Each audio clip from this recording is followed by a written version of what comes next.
Assalamualaikum warahmatullahi wabarakatuh.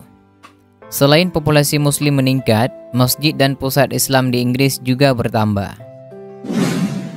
Sahabat cinta Islami dimanapun Anda berada, kali ini kita akan membahas mengenai perkembangan Islam yang ada di Inggris. Simak videonya sampai habis agar menjadi motivasi kepada kita semua. Teman-temanku seiman yang dirahmati Allah, pembangunan dan pengembangan masjid di Inggris telah menjadi salah satu prestasi terbesar muslim di Inggris. Dengan lebih dari 2000 masjid di Inggris, jumlahnya terus bertambah seiring dengan meningkatnya kebutuhan populasi muslim yang terus meningkat. Muslim Inggris pun memiliki proyek pengembangan yang sangat baru di Birmingham yang direncanakan menjadi salah satu landmark religi yang baru dan menarik di kota ini.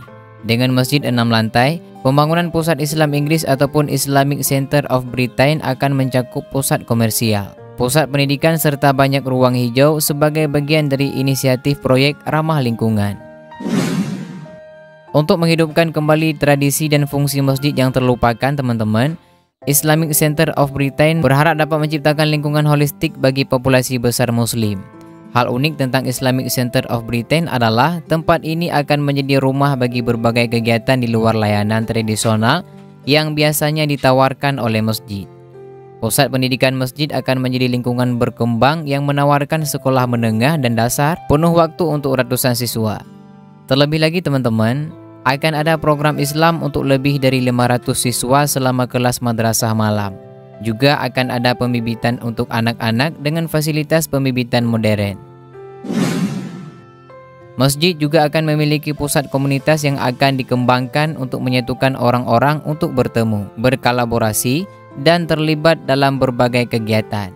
Dengan kegiatan rekreasi dan open kitchen, community center ini bertujuan untuk menghidupkan kembali semangat berkomunitas di lingkungan masjid.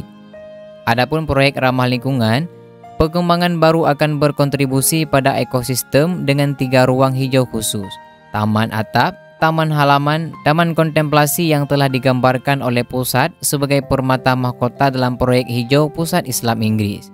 Taman kontemplasi akan menghiasi perkembangan komersial dan residensial, yang juga merupakan bagian besar dari perkembangan baru.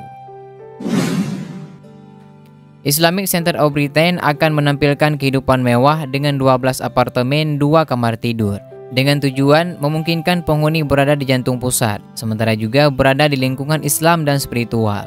Unit komersial juga akan dikembangkan yang akan membantu mendukung ekonomi lokal, menciptakan lapangan kerja baru bagi banyak orang dan membantu mempertahankan biaya pusat tersebut.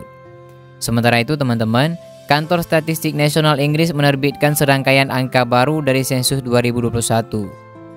Data menunjukkan, untuk pertama kalinya, bahwa kurang dari setengah populasi Inggris dan Wales mengidentifikasikan diri mereka sebagai orang Kristen. Jumlahnya turun 13% dalam satu dekade, mencapai 27,5 juta orang.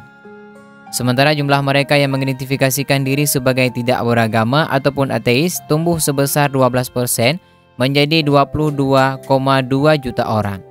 Bahkan teman-teman, ketika Inggris menjadi lebih sekuler, beberapa agama berkembang. Sensus menunjukkan bahwa jumlah umat Islam telah meningkat sebesar 44% dan sekarang menjadi 7% dari populasi.